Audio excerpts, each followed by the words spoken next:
Welcome, everybody. Today's webinar is Profit by Saying No, the Unexpected Strategy for Bigger Growth.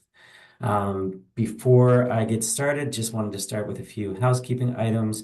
After this webinar is completed, you'll have the opportunity to answer a quick quiz with some of the questions just to gauge your knowledge and, of course, qualify you for your CE credits, your continuing education credits.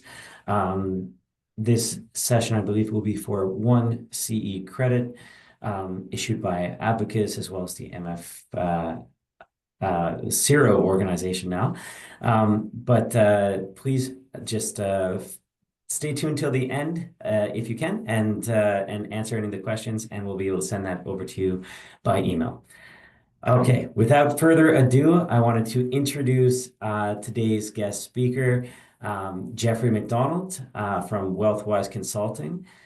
Jeffrey is an expert in the industry.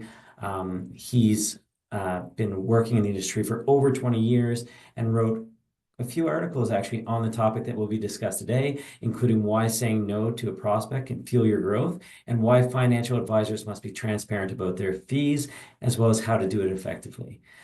Jeffrey, thank you so much for being here. It's a pleasure having you on board. Thank you for having me. Excellent, excellent. So, Jeffrey, we're going to start with the first question, but can you tell us a little bit more about yourself? Give us a brief intro and as well as Wealthwise Consulting and what you do. Sure, not a problem, Ryan. So as you mentioned, I've been in the wealth management industry for over 20 years now, something I'm very passionate about and something I love. Have my certified financial planning designation. I also completed the chartered investment manager designation, and I have an MBA from Schulich. With that and Wealthwise, I started Wealthwise because I love helping advisors build better practices, help them really develop a nice, compelling vision, and help them set some practical, achievable goals for their business. I really, at the end of the day, want to help advisors enhance their growth, improve their efficiencies, and at the end, ultimately create better client outcomes and improve the client satisfaction. That's excellent. That's excellent. And who do you typically work with? Are you with older advisors, newer advisors, a bit of mix of each, or?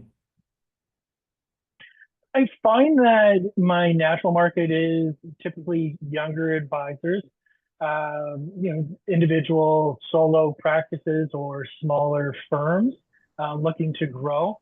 But having said that, I have worked with more senior advisors, and that's typically when they're looking to develop a succession plan and retire from the industry. Okay. Well, Jeffrey, again, thank you for being here. That's excellent, and thanks for the intro. All right, so we're going to dive into our first question. Many advisors assume that saying yes to every client is the key to success, and maybe to kind of like describe that, how I understand the question is that, especially for the advisors that are starting out, they're like, I want to take every client possible. If someone wants to work with me, the answer is going to be yes. But you actually argue that this approach can hurt their business. So why is that? Why would taking every client, saying yes to every client, hurt their business? Ultimately, I try and help advisors take more of a long-term view with their business. Similar to what an advisor or planner would do with their client. You're not looking typically for the short term, you're looking for those longer term visions. When you look at the longer term, if you take on the wrong client and the advisory expertise and service offering, their communication style, it doesn't align with the client expectations, needs, and what they're looking for, both the advisor and the client, they'll suffer. The client will feel like they're being underserved because they aren't getting exactly what they were looking for. And the advisor can start to feel overwhelmed because, either it's a lot of work going into servicing that client, or the client, just the feeling of not being able to fully support that client. So from an advisor standpoint, you could see a loss of revenues, negative word of mouth, and really a tarnished reputation to your business. Absolutely, absolutely. That negative word of mouth is um, sometimes a stake through the heart, I guess, of newer advisors, well, even of more senior advisors. Um, what are some of the other like there or all some of the biggest risks of working with these wrong clients, so to speak, the ones that are not properly aligned with your service offering? Sure. Something that's fairly well known is unhappy clients are more vocal than happy clients, right? So if you have an unhappy client, chances are there's going to be more of that word of mouth. It was interesting. I when I was writing my article, I came across a statistic that from the White House Office of Consumer Affairs, and it states that a dissatisfied client or customer is likely to tell 9 to 15 people. And of that, 13% of those unsatisfied clients are going to tell more than 20 people. So that can really have a big and negative impact to your business. Um, on the other side of the coin, satisfied clients only tell about 4 to 6. So if you look at the worst case scenario, over 20, and if you only have your satisfied clients telling you 4 people, you can see just 5 times greater, that negative impression is going to be shared. And if you're in a smaller community, that's even magnified because it's in a larger community. There's more people that you get to deal with. Smaller communities, that word of mouth travels a little bit faster and a little bit further. No, Now, absolutely. yeah, and with that, like the other thing as well is like there's the damage to an advisor's reputation. We talked about that. But it's interesting, another statistic I came across is 90% of consumers will research the business that they want to deal with before actually working with that, before deciding to work with that business. So if you have some negative reviews, you may lose a client, and it may not necessarily be a fault of your own. The other area would be the time and energy drain. If you bring on a client who doesn't fit what you offer, um, it could feel like they're demanding, and they could feel like they're consuming a lot of your time, and that could also again drain your energy. It could be a situation where there's constant follow up needed for that client, or they always require extra guidance. They may be asking for services that are outside of your scope, and all of that, takes away from time for servicing the ideal client that you're looking to help, or the other clients that you have in your book. It can also increase the stress and frustration of the advisor. If you're dealing with a client or a customer who you feel is not, that you're not servicing to the best of your abilities, or you just feel is asking too much, it can really add a lot of stress to your day and to your life.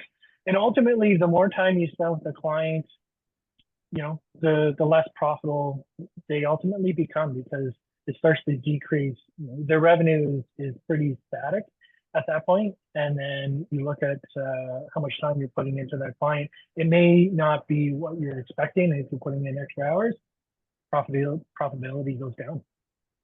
No, absolutely. And I think so many of the things you say, I think they ring true across industries. I've done some consulting, and I know that you talk about scope, and it's almost that idea of scope creep, is that if you're expecting to put 5 hours into a client and it ends up and you expect to be earning, I don't know, $100 an hour, whatever you expect your rate to be, and that client ends up taking 50 hours. Now you're only making $10 an hour, and you're making less than minimum wage. But then at the same time, I guess those all your other clients are going to suffer because you're putting so much time into this one person. And I I I also completely get what you say about the reviews, because I think not just for people new to the industry, but I think just a lot of times you don't want that negative review. You don't want to have to explain that to the future clients.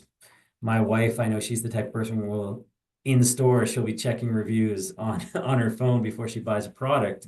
And the same thing before she takes on any sort of service offering or anything like that. She'll definitely check those reviews, and it's better not to have them. And I think people have that fear that if they get one, now they've got to explain it away and they've got to comment on whatever it might be.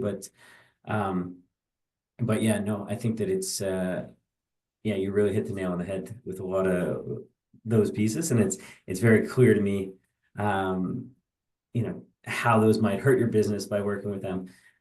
Let's switch gears. Let's switch gears. So saying yes can hurt your business, but how does saying no, in your opinion, ultimately lead to greater profitability and greater growth? Yeah. So again, saying no in the short term is obviously a lost opportunity, and it can be difficult to pass on an opportunity that's right in front of you. Um, but it really is about trying to position your business for long-term success, right? And that's why saying no can be quite powerful. We talked about some of the negative impact that unsatisfied client can have. Um, but if you take on the right clients, what it allows you actually to do is to improve your client satisfaction. Because you're not, being your time isn't being drained working with a handful of clients that are expecting a lot from you. It frees you up to work with the other clients to fit within your scope, fit within your services, and you're really able to offer them the advice and the time that is needed to maintain their satisfaction and hopefully improve that satisfaction as well. Mhm. Um, we talked a little bit about profitability. So you would see increased profitability. Ultimately, it comes down to you have so many hours in a day and you're going to get so much revenue. So if those hours are being allocated to one client, you're not able to service those other clients. You may lose them. In addition to that, when you look at a client individually, you have your revenue for that client. The Mhm. more hours you put into working with that client, it actually reduces your profitability per hour, right? So Yeah. that's where finding the clients that fit within your framework of your service offering and they fit within your ideal client profile, it'll help you maintain and hopefully increase the profitability that you see from those relationships.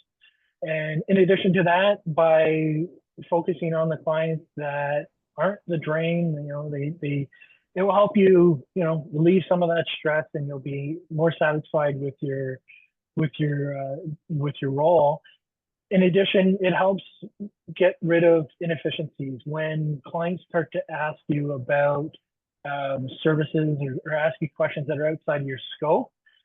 You typically don't have a process in place for that. And I'm a big believer in repeatable processes. So if you don't have a Mhm. process in place, it's something that you might have to take time to look up answers for. It's something where, you don't have that process. So it takes you longer to get through and find that answer for them. So by not working with the wrong clients and working with the right clients, you can see increased efficiencies in your business.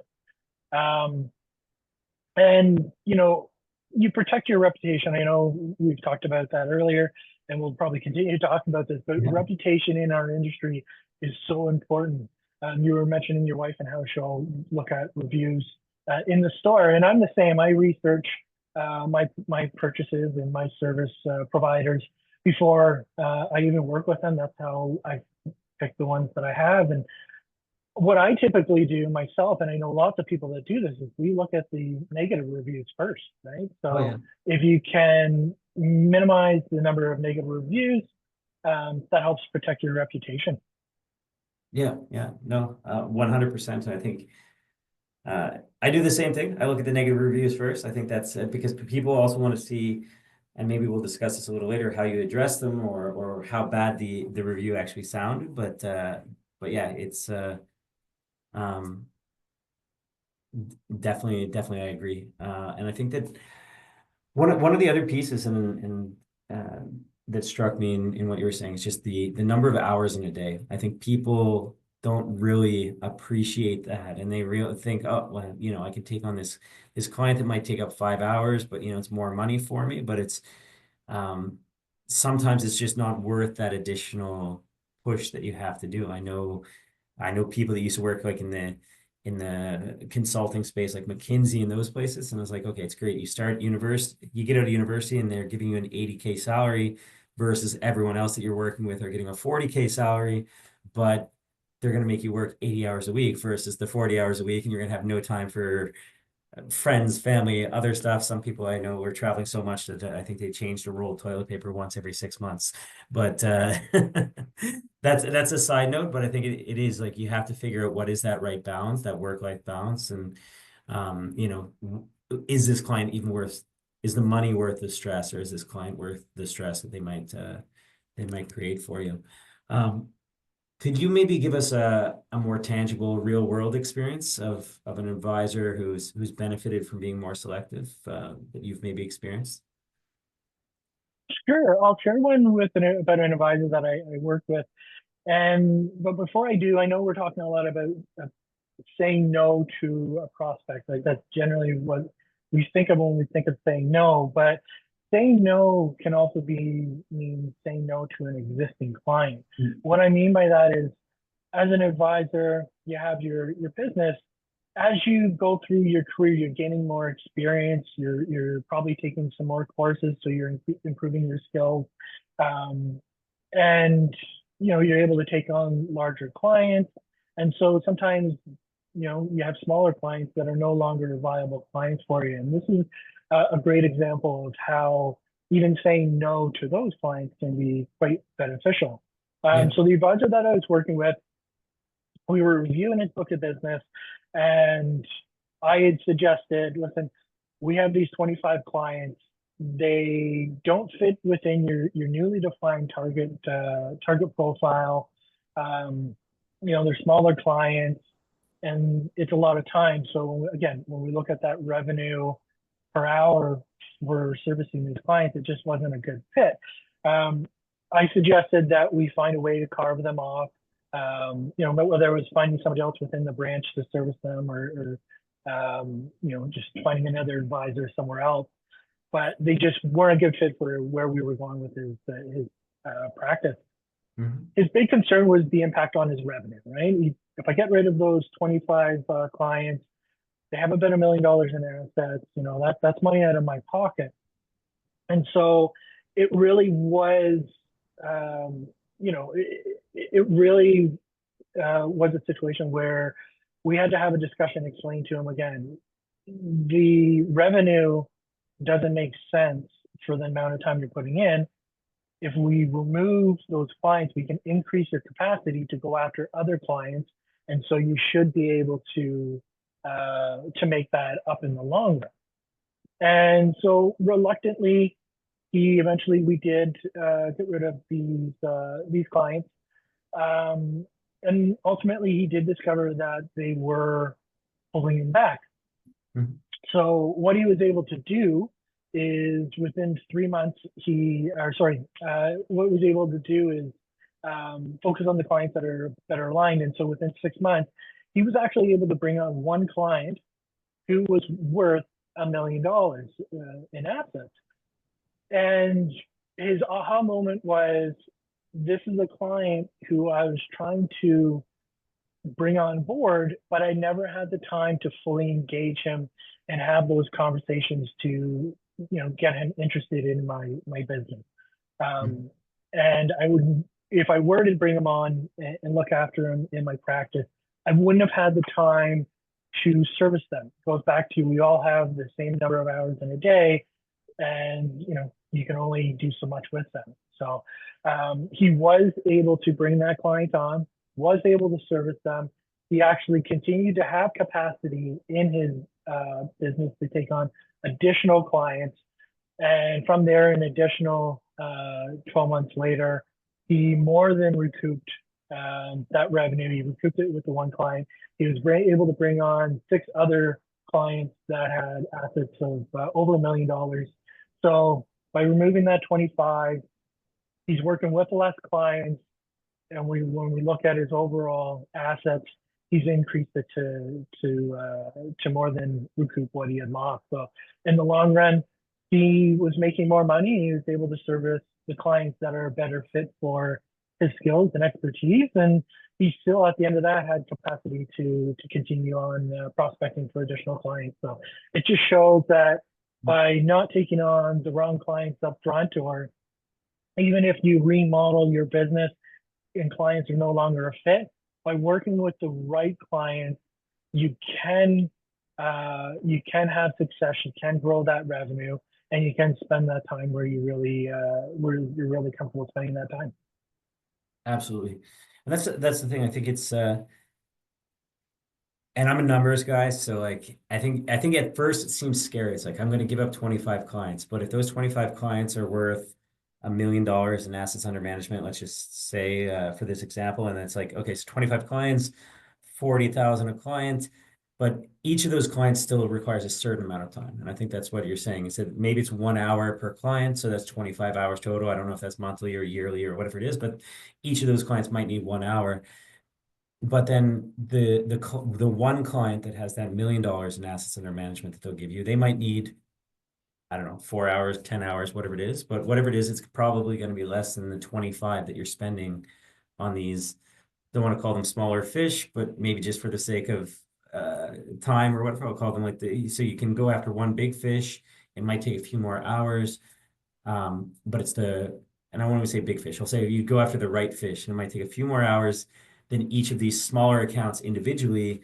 But in the grand scheme of things, it's actually opening up his calendar, opening up the number of hours in the day that he has, so then he can bring on other similar right-sized clients into his business. Yeah. And another way to look at it as well isn't even necessarily from a revenue standpoint. As an advisor, as a planner, one of our ways of growing our business is through referral, Yeah. right? So it kind of stereotyping, but generally speaking, the people, those 25 clients are going to probably be referring people that are in similar situations, right? Whereas the newer clients that you brought on, they probably will be referring people on that are in similar situations. So if you're growing a book of business, who do you want referring the clients to you, right? And Yeah. ultimately, you'd want the larger clients referring people, their peers to you, if they're in a similar situation as those clients. Absolutely. Absolutely. Now, Jeffrey, for advisors who might be a little bit hesitant, um, how can they identify when a prospect is the wrong fit? Are there certain red flags that might indicate that a client might not be the right fit for them? Yeah, there's a few different areas that you can look at to really try and define, what who you want to work with, and is this prospect a good fit for who you want to work with and where you're going with your business. The first one is service needs versus advisor expertise. Um, Sometimes we want to get that client and bring them on board, but they might not necessarily be in alignment when it comes to what our knowledge is. A good example is if you're dealing with somebody who has cross-border planning issues and tax issues, and you're a newer advisor, you probably don't have that expertise, that knowledge in order to properly service that client, right? Mm. So what's going to happen is at some point that client's probably going to be unhappy with services. They aren't getting the best advice. And that's where a negative review or negative word of mouth can start to take place. You can start to affect your business there. Um, another area that you can look at is outside of services is communication. Our Mhm. industry, as an advisor, communication is very important. So you want to make sure that you have a defined communication plan for each of your clients. And if you have a structure in place, and I'm going to contact my client by phone semi-annually, and I'm going to send them an email quarterly, but the person sitting across from you wants monthly calls and wants an email update every week, that doesn't align. So if you bring somebody on, a client on in that case, you can already see how, again, that client's not going to be fully serviced to their expectations.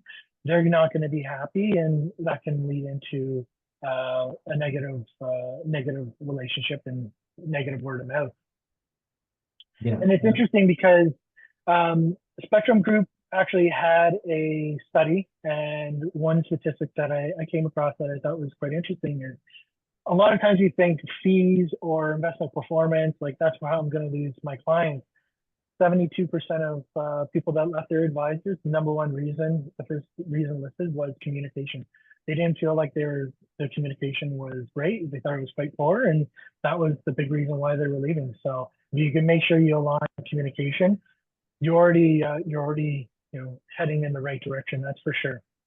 Um, Revenue versus time commitment. Not all clients contribute equally, obviously. And clients that bring in lower revenue but require a lot of time, profitability suffers, and that's not the greatest. And another one that really doesn't have any type of questionnaire or framework around how you determine if this is a good fit is client personality and compatibility, right? So if myself, I'm a very calm and laid back individual. So if I'm working, if I brought on a client who is very aggressive and is more vocal with their concerns, maybe that's personality wise isn't a good fit. Or maybe you're somebody who's, really likes to communicate with their clients and try and get a lot of feedback from them, but they're quieter. Maybe that's not going to help you service them to the best of your ability. So that compatibility is it's more of a gut feeling, but it is something that's very important and can have a big impact on client satisfaction. Yeah, no, absolutely. And I think, again, like, I'll try and address each individual point a little bit, but like I think around the expectations and communication, I think that's definitely key. I think that, and correct me if I'm wrong, but I think that it's not always like the need to over communicate, but it's just to communicate what you promise. So if you said that you're going to call them once a month, you have to call them once a month, and making sure that you don't set expectations that are different from what you're actually going to provide. Because like you said, if they have the expectation, maybe they've never had a financial advisor anymore, they expect you to call them every Friday and tell them how their portfolio did this week. If that's their expectation, and you're only going to call them once every quarter, that's going to let them down just naturally, right? Because they're expecting more communication than what they're getting.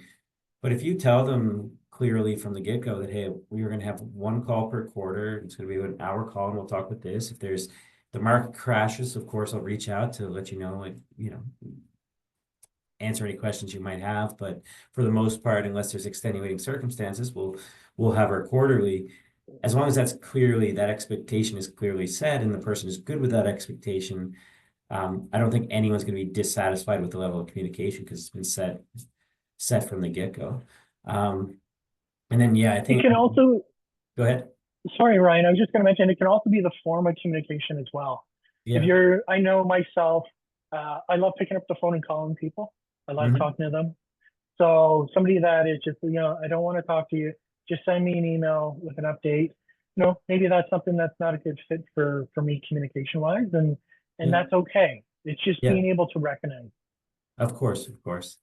And I never underestimate the gut feel. I think everyone, everyone's been in that situation, whether it's with their significant other or with a friend or with a whatever it is. But sometimes you just like you mesh very well with certain people, and other times, unfortunately, you do not. And um, trust your gut, I think would be another way of saying what you said there. But like, yeah, just go with your gut feeling. If someone feels like they're not the right client, they probably aren't. Um, Now, in terms of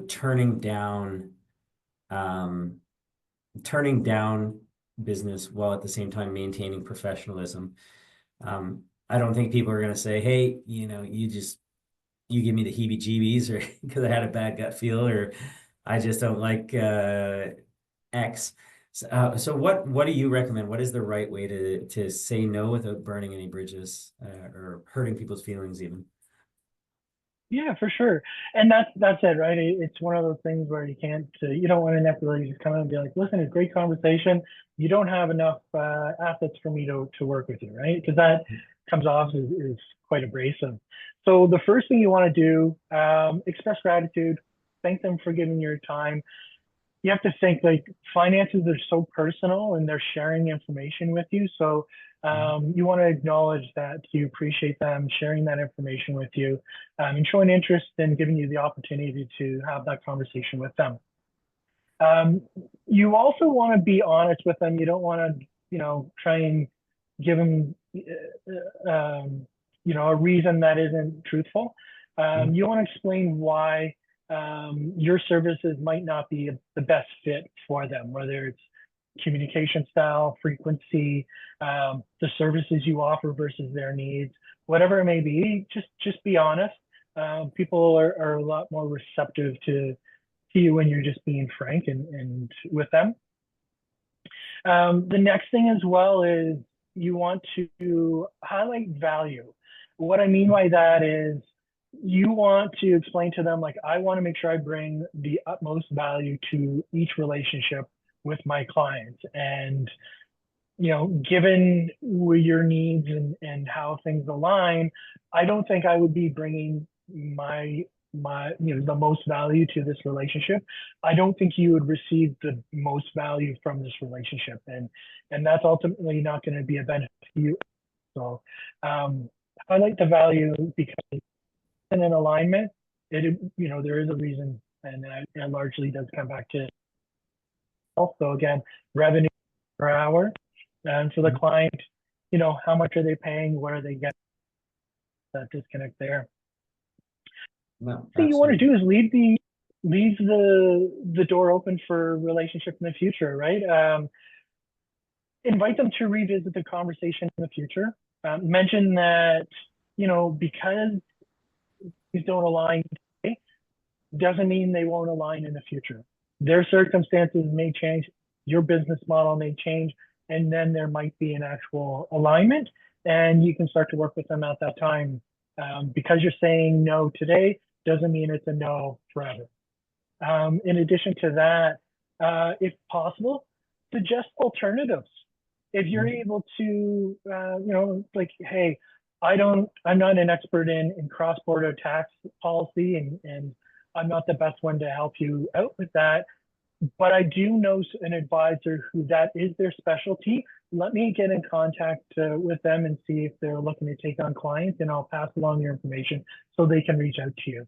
By doing something like that, you're still helping the client. They'll be appreciative that you're being honest with them, but even more appreciative that you're getting them in front of somebody who can actually help them. So, being able to suggest alternatives, you can't in every situation, but if you can, it goes a long way to still making it a positive experience for that prospect.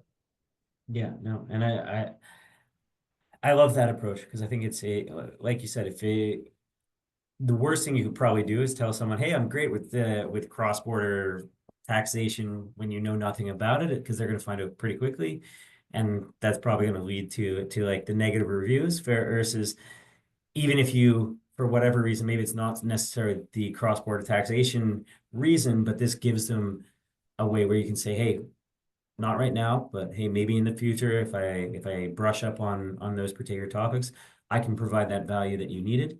Whereas right now, I'm not going to be the best fit. And ideally, if you do have someone in your Rolodex that you can refer them onto, that it would probably make turning them down so much easier."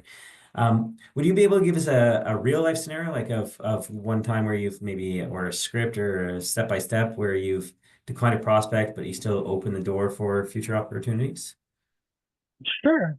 Um, so when I was an advisor back in the day, I was working with a business owner, and he was an older gentleman.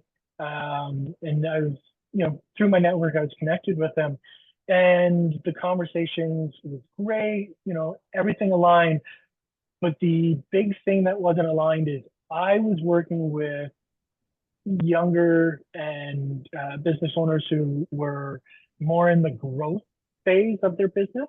Yeah. Um, and he was nearing retirement. He was looking for somebody to help him with succession planning. So I wasn't able to, align the needs properly. Mm. So I just, thank you for meeting with me. I appreciate your time and sharing, a bit about your business and your financial picture. I know that is very personal information, so I do appreciate you trusting me with that information. Unfortunately, you're looking for somebody that's going to help you into retirement and bring on somebody to develop a succession plan. And my expertise is really helping people, business owners who are looking to grow their business. So right there, I don't see us being in an alignment. Now, because of that, I'm not going to be able to bring my expertise to the table.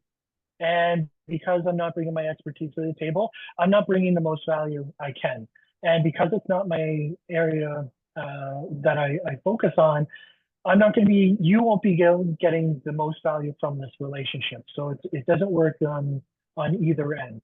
Um, things may change. You may want to start another business, or you may decide that, I don't want to get out of the business yet. I want to try and grow it. And we can always revisit it at that time. But currently, we aren't aligned where it's going to be maximum value for either of us. Having said that, I do know another advisor who does specialize in building succession plans and helping business owners transition into retirement and how they can draw income from their business. So with your permission, I'd like to pass your information along to them.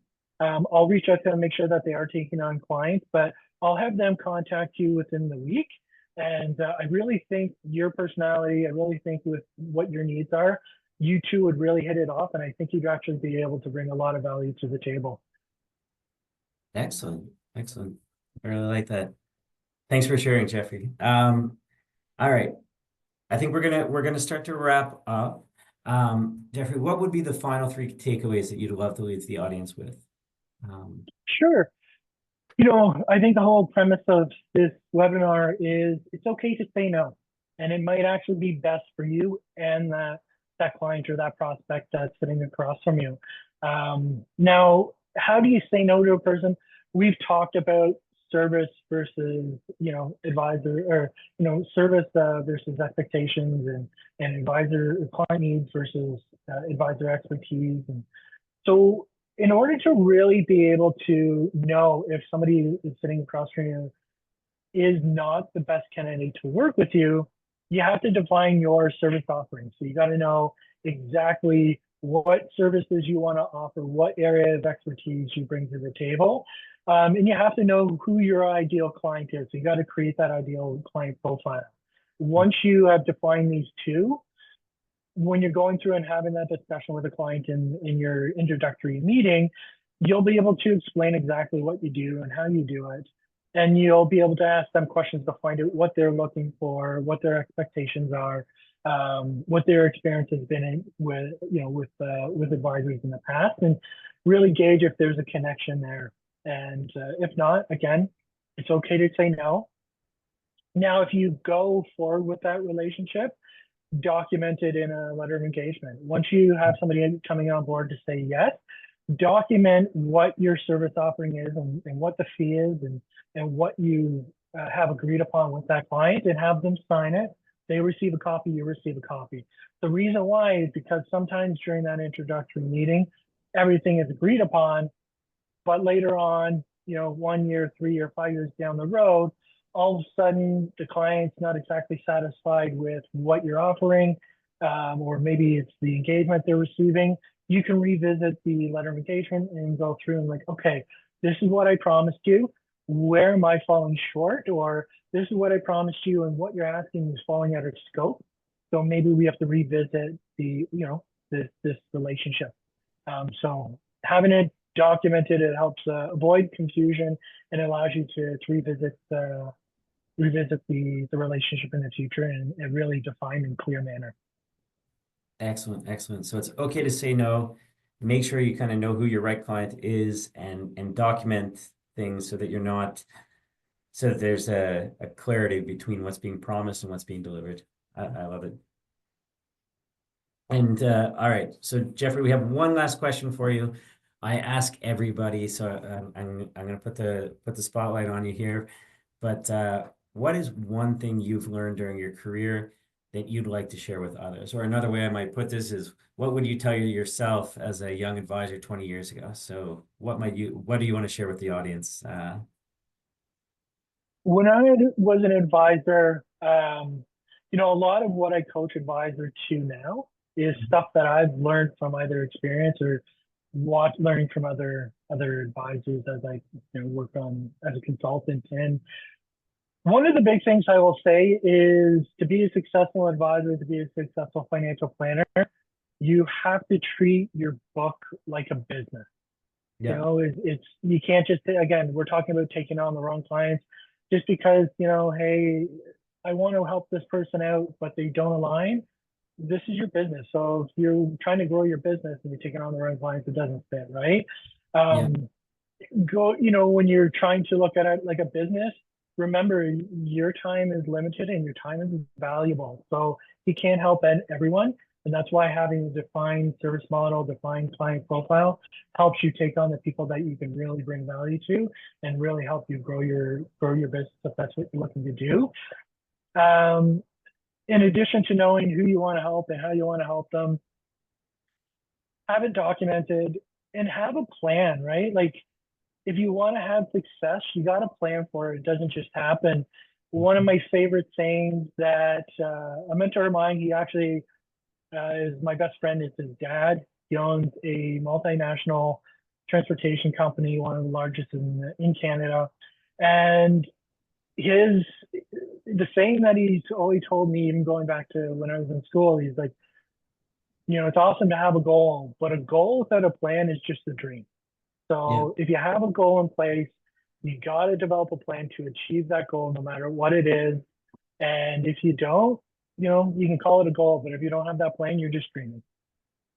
Absolutely. Absolutely. Jeffrey, I want to thank you so much for all the insights today, and thank you so much for your time. For everyone watching, it has been an honor to kind of like get to host you and learn from your 20 years experience. This is Jeffrey McDonald with Wealthwise Consulting. You guys can probably find him online and we'll be happy if anyone has questions for him. We can pass them over to him. But again, thank you so much for being here, Jeffrey. And Thank you for having me. thank you. Thank you. And for everyone watching, if you want more information on your CE credits, you can find it on the landing page just below where this video is hosted. Thanks again, Jeffrey, and thanks. It's been a pleasure.